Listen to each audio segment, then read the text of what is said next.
very good afternoon. Alicia Khanna, Khanna Associates, South Delhi Properties here to present you one more quick video regarding explaining you how important is to get or attain a land share in the floor that you're constructing. Suppose आपके पास एक second floor है और एक terrace rights है, which means आप एक building पुरानी में रहते हैं, आपके पास एक सेकेंड फ्लोर है और आपने डेफिनेटली एक टेरेस की रजिस्ट्री एक्सक्लूसिव राइट्स की अपने नाम पे कराई होगी।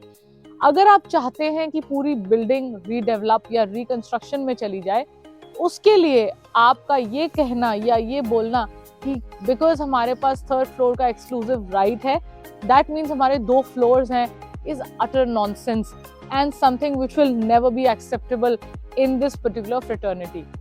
Also, I want to pick up this topic because limelight in the last few cases जो मेरे पास आ रहे हैं, collaborations in which I'm meeting across few people who say that second floor के साथ अगर terrace मेरी है तो that means 2 floor का हकदार मैं हूँ. No, no, no. It's a big no-no in terms of the legality of the documents that you hold in the real estate part. How is it possible is now I'm going to explain you.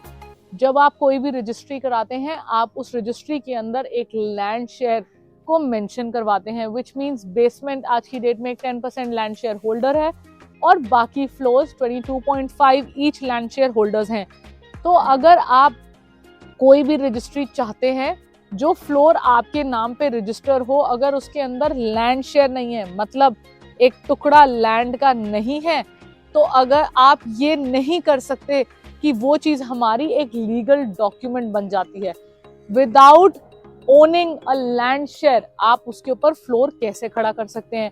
ये एक सोचने वाला point है, analyse करने वाला point है, specially उन लोगों के लिए, उन क्लाइंट्स के लिए ये एक स्पेशल वीडियो है जो ये रियलाइज नहीं करते कि अगर हम एक बिल्डिंग में रहते हैं, ऑफ कोर्स आपके बिना बिल्डिंग कंस्ट्रक्ट नहीं हो सकती, आपके टेरेस राइट के बिना कंस्ट्रक्ट नहीं हो सकती, but terrace right means an open right. आप उसके ऊपर 3 या 4 रूम्स डाल के उसको एक फ्लोर में कन्वर्ट नहीं कर सकते जब तक आपके पास एक लैंड शेयर उस प्रॉपर्टी का ना निकले।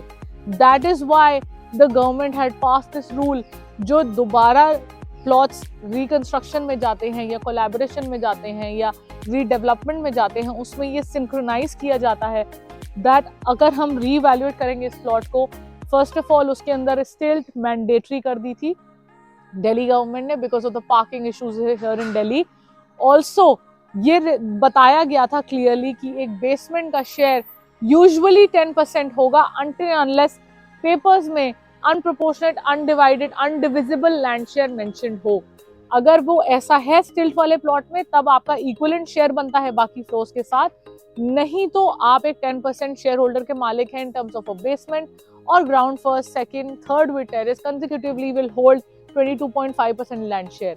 गवर्नमेंट ने as per the new rules and regulations terrace को कोई लैंड शेयर नहीं दिया है, व्हिच मींस अगर आप पुरानी प्रॉपर्टी में भी बैठे हैं और सपोज उस प्रॉपर्टी में कंस्ट्रक्शन है ग्राउंड, फर्स्ट, सेकंड और terrace, that means ground, first and second will hold 33.3% land share each. तो इसका मतलब कि ground, first and second equivalent shares पे बैठे हैं। सेकंड वाला ये नहीं कह सकता कि हम 25 ईच पे बैठे हैं और टेरेस का भी 25% लैंड शेयर है। No, that's not how legality of documents work. If you want, of course you have to buy out the share from the other people holding more land share in that property in order to construct a brand new floor as per the new terms and regulations of the MCD in Delhi, which are applied from a very long time, which is processed in 2008 and 2009 जब ये स्टिल्ट का floor और sanctioning पास हुई थी। So this is a video to clarify and to clear out for all those people that if a plot has basement, ground, first, second and terrace और उसमें सब कागजों में लिखा है unproportionate, undivided, undivisible land share, that means basement, ground, first, second का 25% land share each है। So in order to build up a new building, जब बेसमेंट का लैंड शेयर रिड्यूस होके 10% हो जाएगा, वो अपना 15% लैंड शेयर देगा बाकी फ्लोर्स वालों को इंडिविजुअली या बिल्डर को एक नया फ्लोर बनाने के लिए, without giving up a certain land share by respective floors कि वो 22.5 पे लैंड अप करे और बेसमेंट 10% पे लैंड अप करे। आप एक ब्रांड न्यू फ्लोर जो 22.5% लैंड शेयर होल्ड करेगा वो नहीं पॉसिबल है। So this is a generic video for all those people who keep following me and are learning laws and legalities of as to how to conclude the right land share, the right way of dealing or buying or redeveloping a property. This is one of the very most important major points which I'm coming across these days, जो मेरे को ये चीज़ realise कराते हैं that अगर हम इस बात को एज अ लेमैन सोचें तो वो कोई भी लेमैन ये बात बोलेगा कि हम अगर सेकंड फ्लोर पे बैठे हैं, टेरेस हमारे पास है, चाहे टेरेस पे सर्वेंट क्वार्टर्स बने हुए हैं सब फ्लोर्स के, पर वो ये रखते हैं कि हम ओनरशिप है हमारी 2 फ्लोर्स की। No no no, it's a very very sad thinking अगर आप इस फ्रेटर्निटी से बिलोंग करते हैं। So of course consult a proper legal advisor, a proper professional broker या कोई मिडलमैन जो आपको राइट गाइडेंस दे सके इन ऑर्डर टू अंडरस्टैंड कि कैसे एक बिल्डिंग जब रीडेवलपमेंट में जाती है एक लैंड शेयर को डिवाइड कैसे किया जाता है।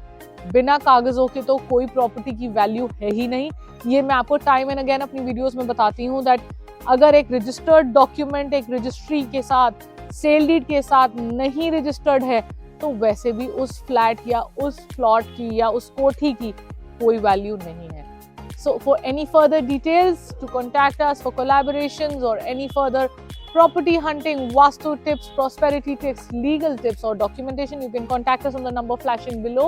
Thank you so much for watching. For any further doubts, you can WhatsApp me, DM me on South Delhi Properties on Instagram and on YouTube, and I'll be obviously happy to help you. Thank you so much for watching. Keep liking, keep subscribing, keep giving a thumbs up, and I'll keep coming back with more such meaningful videos for all of you. Thank you.